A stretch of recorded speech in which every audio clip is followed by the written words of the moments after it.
పద్మభూషణ్ కాదు, పద్మ విభూషణ్ వచ్చింది. ఈ రోజు ఒక భారతదేశంలో పుట్టినటువంటి ప్రతి ఒక తెలుగు బిడ్డ గర్వించదగ్గటువంటి దినము.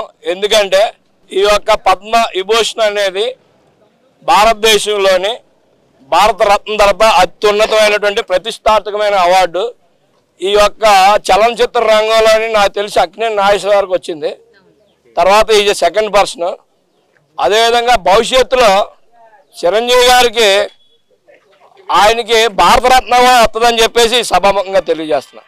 ఎందుకంటే ఆయన ఒక సామాన్యమైనటువంటి చిన్న కుటుంబంలో పుట్టి ఒక చిన్న సాధారణ జీవితం మా యొక్క పశ్చిమ గోదావరి జిల్లాలో భీమవరం దగ్గర విలేజ్ నుంచి వచ్చి గల్లీ నుంచి ఢిల్లీ దాకా వెళ్ళి గెంజి తాగిన వ్యక్తి బెంజి కారుల వరకు వచ్చి ఆయన ప్రతి నరానికి స్ట్రెస్ అండ్ స్ట్రెయిన్ ఇచ్చి ముఖ్యంగా ఆయన మా యొక్క తూర్పుగాపు ముద్దుబిడ్డను చేసుకున్నందుకు ఒక తూర్పుగాపు జాతి బిడ్డగా ఒక గర్విస్తున్నాం. నా పేరు తుమరాడు శ్రీనివాసరావు నాయుడు, జాతీయ తూర్పుగాపు సంక్షేమ సంఘం జాతీయ ప్రధాన కార్యదర్శిని.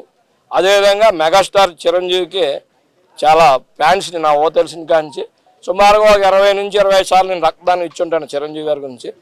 ఈరోజు ఆయన పిలుపు మేరకు మేము వచ్చాము. బ్లడ్ బ్యాంక్ దగ్గర మా ఫ్రెండ్స్ అంతా కూడా ఇచ్చారు. అదేవిధంగా త్వరలో ఆయన కూడా కలుస్తాము. ముఖ్యంగా ఆయన సినీ జీవితంలోనే ఎంతో కష్టపడిన వచ్చినటువంటి వ్యక్తి. ఆ రోజున అల్లు రామలింగ గారు ఈయన పిల్లనిచ్చాడంటే ఈయనకి భవిష్యత్తు ఉంటుంది, ఈయన ఒక లెజెండ్గా ఒక ఫ్యూచర్లో ఒక దిశ నిర్దేశించే స్థాయికి వెళ్తాడని చెప్పి ఇచ్చారు. అదేవిధంగా ఆయన రాజకీయాల్లో కూడాను వచ్చారు.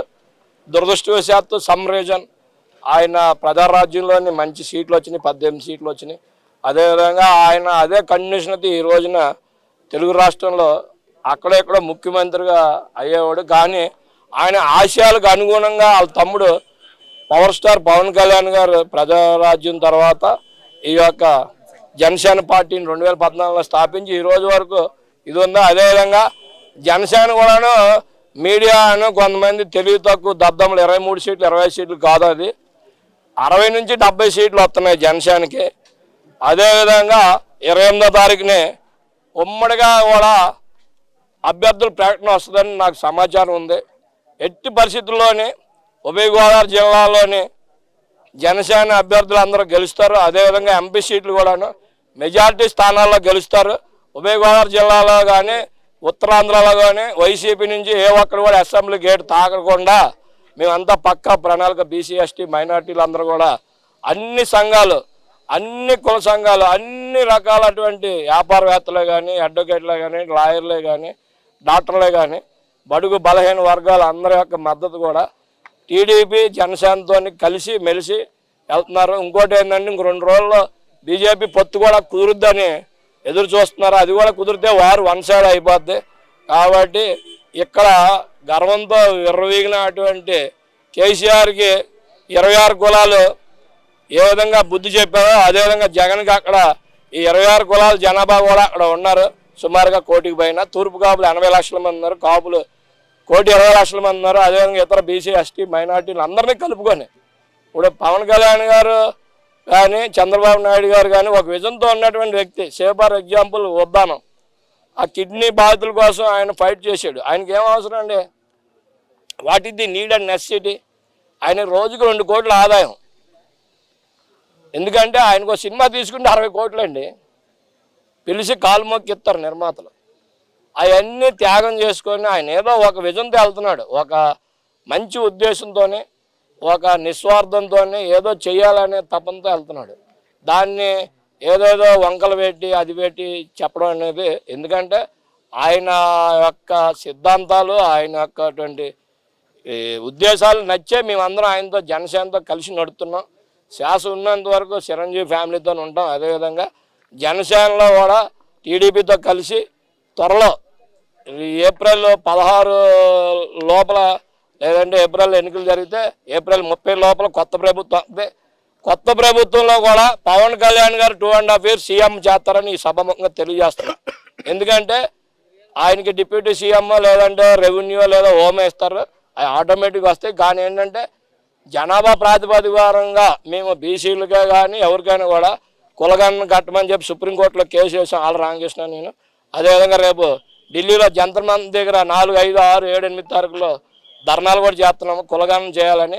కులగణన కూడా వాలంటీర్లు కాకుండా ఎడ్యుకేటెడ్ పీపుల్ ఎంప్లాయీస్తోని, మున్సిపాలిటీ ఎంప్లాయీస్తోని లేదా టీచర్స్తోని ఎవరితోనూ కులగణన చేయాలి. అదేవిధంగా మేము కోరుకునేది ఒకటే, రాజ్యాంగం ఇవాళ నుంచే అమల్లోకి వచ్చింది 1956 జనవరి 26ని. పూర్తి స్వేచ్ఛా స్వాతంత్రాలు మేము ఎవరికీ వ్యతిరేకం చెప్తలే, ఎందుకంటే మా వాటా ఎంతో మా వాటా ప్రకారంగా అన్నీ కావాలని అడుగుతున్నాం. పోరాడితే పోయేదేం లేదు, బానిస సంఖ్యలు తప్ప. అదేవిధంగా పవన్ కళ్యాణ్ గారిని మేము ఒక 6 సార్లు కలిసాము. ఆయన 26 కులాల గురించి ఆయన ప్రతి సభలో చెప్పడం జరుగుతుంది. ఎందుకంటే రాత్రే తూర్పు కాపు నేను, మా పిల్లలందరూ ఓసీ ఎలాగైపోతారండి? పక్క రాష్ట్రంలోనే మేమేమో బీసీడీ సీరియల్ నెంబర్ 30. ఇక్కడ 2/6/2014 తెలంగాణ రాష్ట్రం ఏర్పడింది. అదేవిధంగా 14/3/2014 26 కులాలని ఒక ఎటువంటి రికమెండేషన్ లేకుండా ఒక బీసీ కమిషన్ అనేది ఉంటేనే, ఇప్పుడు కాపులు కూడా బీసీ ఒకప్పుడు, ఆ సంగతి తెలియదు చాలామంది కాపులకి. కాపులు కూడా బీసీయే, తర్వాత మళ్ళీ ఓసీ చేశారు, మళ్ళీ ఆ దళిత ముఖ్యమంత్రి మళ్ళీ బీసీ చేశాడు, మళ్ళీ ఇంకో రెడ్డి ముఖ్యమంత్రి వచ్చి ఓసీ చేశాడు. కాపులు అలాగే పల్లకీలు మోస్తున్న బోయిల్లాగా ఉన్నాయి, కానీ వాళ్ళ బతుకుల్లో ఎవరికి మార్పులు లేవు. కాపుల్లో మార్పు రావాలంటే అందరూ కలిసిమెలిసి ఉండాలి. అదేవిధంగా అందరూ కలిసిమెలిసి ఒక మాట, ఒక బాట, ఒక ఐక్యత ఉంటే తెలంగాణ ప్రభుత్వం ఏ విధంగా అయితే గద్దె దించామో అదేవిధంగా ఆంధ్రాలో కూడా జగన్ ప్రభుత్వం గద్దె దిగుతుంది. ఆ సంగతి ఆయనకు కూడా తెలుసు. జగన్మోహన్ రెడ్డి కూడా నిన్న ఒప్పుకున్నాడు, ఓడిపోతే ఇంటికి వెళ్ళిపోతా అని చెప్పి. ఇప్పుడు పొత్తులు కుదరట్లేదు, 23, 25 అంటున్నారు, కానీ అది 60, 70 వస్తున్నాయి. కాబట్టి ముఖ్యంగా మెగాస్టార్ చిరంజీవి గారికి ఇంకా భగవంతుడు మంచి శక్తి సామర్థ్యాలు ఇచ్చి, అదేవిధంగా కరోనా రోజుల్లో ఎంతోమంది ఈ యొక్క సినీ కార్మికుల కుటుంబాలకి ఆయన సహాయం చేశాడు. ఆయన చేసేవాడిని గుప్తదానాలు నాకు తెలిసిన మటుకి ఈ చేత్తో చేస్తే ఆ చేతితో తెలియకుండా చేస్తారు. అదేవిధంగా వాళ్ళ కోళ్ళే కానీ, అలా బాబు రామ్ చరణే కానీ, ఆమె పేరేంటి రెడ్డి గారు ఉపాసన కానీ, వాళ్ళందరూ కొద్దిగా by birth Born in gold spoon. వాళ్ళకి రాజకీయాలు అవసరం లేదు, ఎందుకంటే what is the need of the politics? వాళ్ళకి అన్నీ ఉన్నాయి, కానీ ఏదో డబ్బులు సంపాదించుకోవాలి, లేదంటే ఎవరిదో తినాలి, ఏదో పోగేయాలని ఉద్దేశం లేదు. చిరంజీవి గారి విజన్ చాలా మంచిది. ఆయన యొక్క సహాయ సహకారాలు పవర్ స్టార్ పవన్ కళ్యాణ్కి ఉంది, మా వెనకాల చిరంజీవి ఉన్నాడు, చిరంజీవితో మేము ఉన్నాము. కాబట్టి అది త్వరలోని సంక్షేమ రాజ్యం అనేది వస్తుంది. ఓ 2 నెలల్లో ఆంధ్రప్రదేశ్లో ప్రభుత్వం అయితే మారుతుంది. ఆయన కష్టపడి జీవితంలో పైకి వచ్చాడు. చిరంజీవి తీసిన సినిమాలు కూడాను ఒక విద్యార్థులకే కానీ ఎవరికైనా కూడా ఒక స్ఫూర్తిదాయకం. సేపరజ్ఞానం, స్వయం కృషి కానీ ఇంకోటి కానీ ఆయన ఒక మంచి విజన్తో తీసిన సినిమాలు, అదే మంచి సందేశాత్మకమైన సినిమాలన్నీ తీశాడు. కాబట్టి భగవంతుడు ఇంకా ఆయనకి మంచి ఆయురారోగ్యాలు ఇచ్చి ఆయనకి ఇంకా సర్వీస్ చేసే శక్తి సామర్థ్యాలు ఇచ్చి ఆ కుటుంబానికి మంచి జరగాలని ఈరోజు మేము కోరుకుంటున్నాం. Venkata Sai Prasad Kotipalli, Janasena party in charge LB Nagar, mega fan association president LB Nagar, కాప్ సంక్షేమ సంఘం ప్రెసిడెంట్ ఎల్బీ నగర్ నియోజకవర్గం హైదరాబాద్. ఈరోజు భారతదేశ గణతంత్ర దినోత్సవం సందర్భంగా జనవరి 26వ తారీఖున మెగాస్టార్ చిరంజీవి గారికి గొప్ప భారతదేశంలోనే రెండో అతిపెద్ద అవార్డు పద్మవిభూషణ్ ప్రకటించటం భారతదేశానికి గర్వకారణం. అలాగే ఈ సందర్భంగా భారతదేశ ప్రభుత్వానికి గౌరవనీయులు శ్రీ నరేంద్ర మోడీ ప్రధాని గారికి, అలాగే అవార్డు పొందిన శ్రీ చిరంజీవి గారికి, అలాగే చిరంజీవి గారితో పాటు అవార్డు స్వీకరించబోతున్న అవార్డు పొందిన మన తెలుగు ప్రజలకు నా శుభాకాంక్షలు తెలుపుతూ, ఈరోజు చిరంజీవి గారి స్వగృహ ముందు మేము సమావేశమైనాము. ఒక 20 నిమిషాల్లో చిరంజీవి గారిని కలవబోతున్నాము. ఈ సందర్భంగా చిరంజీవి గారికి పూలగుచ్చం అందించి శుభాకాంక్షలు తెలియజేయడానికి మేము మా ఎల్బీ నగర్ నుంచి మా శ్రీనివాస నాయుడు గారు, మా కృష్ణారావు గారు, మా సమూహం అంతా కూడా వచ్చారు. మీ సోషల్ మీడియా అందరికి కూడా ధన్యవాదాలు. మీరు అడగండి madam.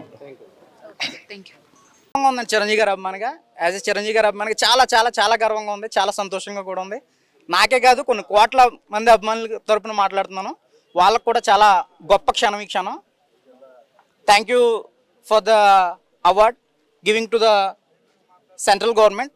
Thank you so much and Hartley congratulations every Chiranjeevi fan and entire film industry. Thanks again. ఆయన సేవలను గుర్తించారు, ఆయన 40 సంవత్సరాల పైబడి సినీ ప్రస్థానాన్ని గుర్తించారు. ఆయనకి ఈ అవార్డు రావడం అనేది చాలా చాలా చాలా సంతోషంగా ఉంది. Thank you so much. చాలా ఉత్తేజపూర్వకమైన క్షణం ఇది. ఈ క్షణంగా చిరంజీవి గారికి, ఆయన కుటుంబ సభ్యులకి, ఆయన ప్రేక్షకులకి, ఆయన అభిమానులకి నా తరపు నుంచి హృదయపూర్వక శుభాకాంక్షలు తెలియజేస్తున్నాను. నా విన్నపం ఏంటంటే చిరంజీవి గారు ఒక్కసారి బయటకు వచ్చి ఇక్కడ ఉన్న అభిమానులను ఉద్దేశించి ఒక్కసారి అభివాదం చేయాలని మనస్ఫూర్తిగా కోరుకుంటున్నాను. Thank you so much.